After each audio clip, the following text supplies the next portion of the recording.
Le Sénégal regorge de sites touristiques et de monuments chargés d'histoire qui en font une destination culturelle de choix.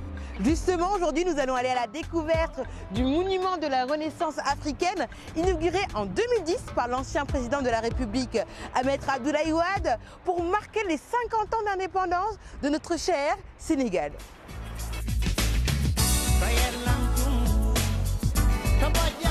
Allons à la rencontre de notre guide du jour, Monsieur Bichichi. Après avoir monté 198 marches, laissez-moi vraiment le temps de reprendre mon souffle et surtout de vous souhaiter la bienvenue dans les découvertes d'Anta. Je vous laisse contempler cette belle statue haute de 52 mètres et composée de cuivre et de bronze.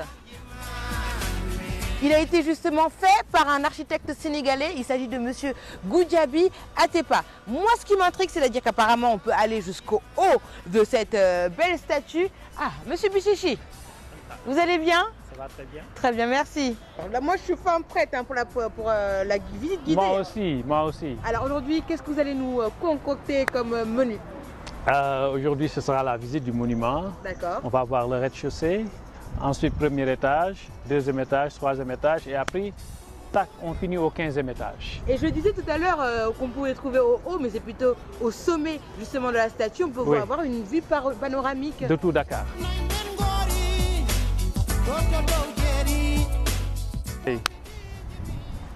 On y va. Let's go pour la visite. Avant, je m'arrête devant cette plaque inaugurale qui liste tous les pays d'Afrique présents ce fameux 3 avril 2010. Il y avait le Burkina Faso, le Bénin, le Togo, le Tchad, la Côte d'Ivoire, parmi tant d'autres. Cette statue de Gandhi est juste magnifique. Elle a été offerte par l'ambassade de l'Inde au Sénégal. Le rez-de-chaussée, c'est également un diaporama décrivant l'histoire de la construction du monument de la Renaissance africaine.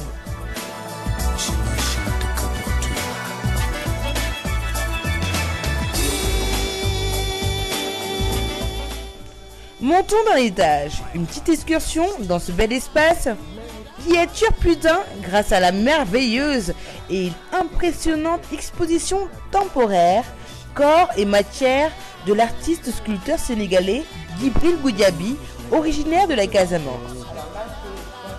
C'est le ballant. Le balafon qui est représenté. Le ballant avec le balafon. Oui. Le manding Avec la chorale. Là, vous avez le bassari. Avec Kédougou. À quoi ces œuvres vous font penser? À celle de Ousmane Sow, n'est-ce pas?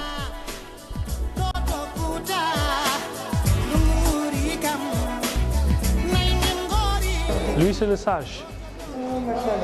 Là, c'est le sage. Le chef du clan. Son Diola.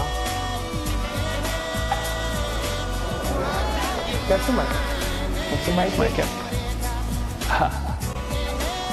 Et là, c'est le père Feuille.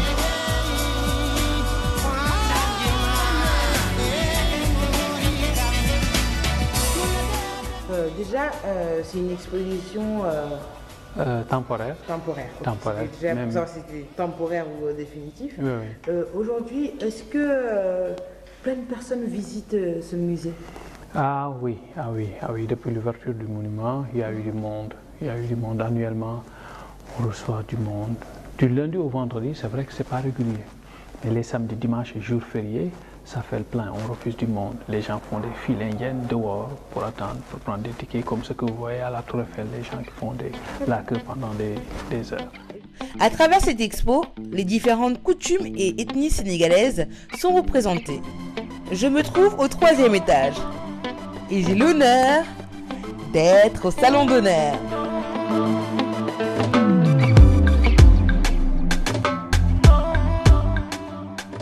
En fait, il y a ce qu'on appelle une visite simple qui s'arrête au 3e étage. Donc celui qui achète son ticket pour faire la visite simple, il fait premier, deuxième, troisième étage. Très bien.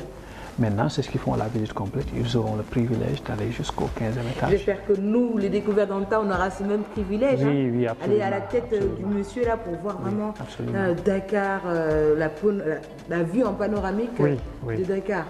On aura ce privilège? On aura ce privilège, oui. On l'a justement pour vous, chers téléspectateurs. On va continuer justement la visite guidée. On va aller plutôt au 2e étage pour voir ce que nous réserve l'intérieur de ce monument. Attention, parce que si vous avez le vertige, nous sommes au 15e étage.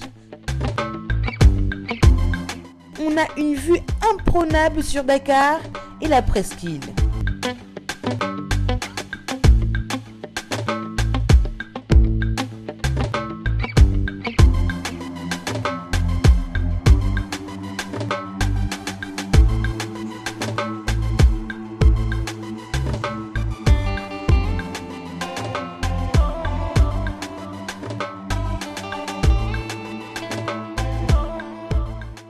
Oh, vraiment, j'ai adoré, monsieur Bissi. Merci, Anta. Merci beaucoup. Vraiment, merci pour votre professionnalisme. Merci. Plaisir partagé. Vous avez été un guide hors pair.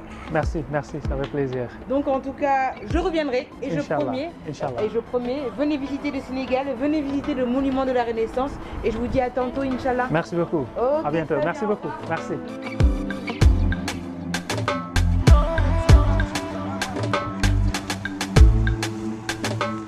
Alors là, on est en compagnie d'une touriste. Est-ce que je dois l'appeler une touriste? Parce que notre touriste, elle comprend Wolof. Yo no tudd? Wa Yacine. Yacine? Yeah. Yacine naka? Ngom. Ngom? Wow. Yacine Ngom. Je vous présente Yacine Ngom. I'm here, I'm here because I want to get fresh air. I want to see the monument. And I wanted to get some exercise. So I walked here from Angkor, Alamatis, to come here. You walk? Yeah, I walked here 1 hour to get here. Really? Just to do exercise, you know? Okay. Yeah, you can see the shoreline and you can see the rest of the city. You can see Alamatis, Angkor, you can see Yoff, you can see the rest of Dakar and watch everyone pass by and all the people and everyone throughout their life that's here.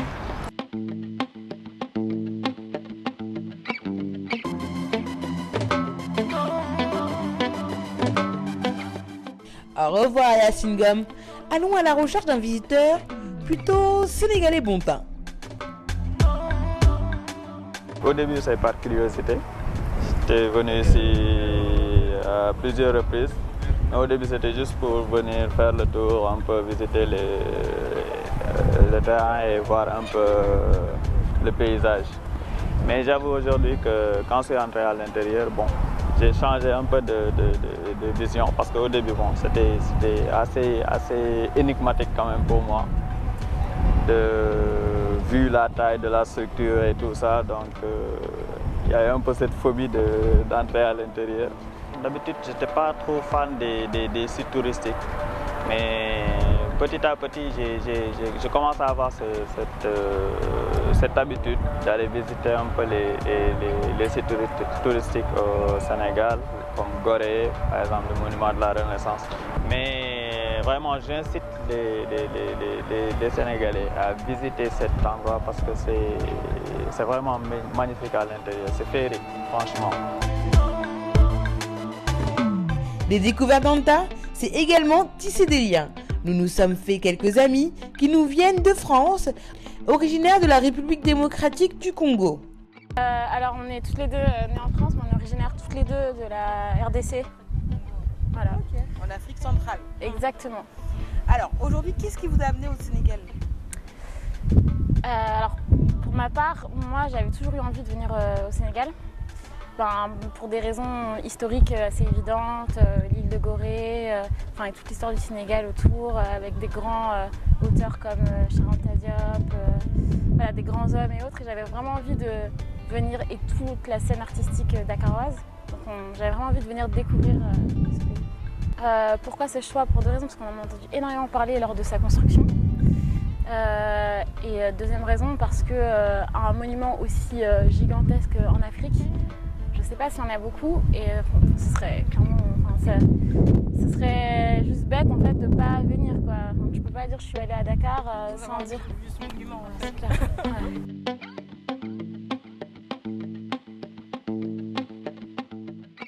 Et aujourd'hui, pour nos téléspectateurs, si vous aviez un message à faire passer à tous ces Africains qui vivent en Occident, quel serait-il? Venez au Sénégal, visitez l'Afrique, c'est très riche culturellement par rapport à ce qu'on pourrait croire en fait. Et ne pas hésiter en fait, malgré ce qui est véhiculé, surtout en Occident, dépasser en fait ses peurs et ne pas hésiter à venir en fait. Il y a beaucoup de choses à voir, que ce soit le patrimoine culturel, la musique, la nourriture, il y a beaucoup de choses à voir en fait. Et je pense que l'Afrique représente un peu le monde de demain en fait, avec sa jeunesse qui est très dynamique. Il y a plein d'ouvertures en Afrique, il y a beaucoup de projets qui se font et il ne faut pas hésiter en fait à venir, il ne faut vraiment pas hésiter. Mangalef. Magnifique. Là, je sais plus, là, tu m'as perdu. Tu m'as perdu.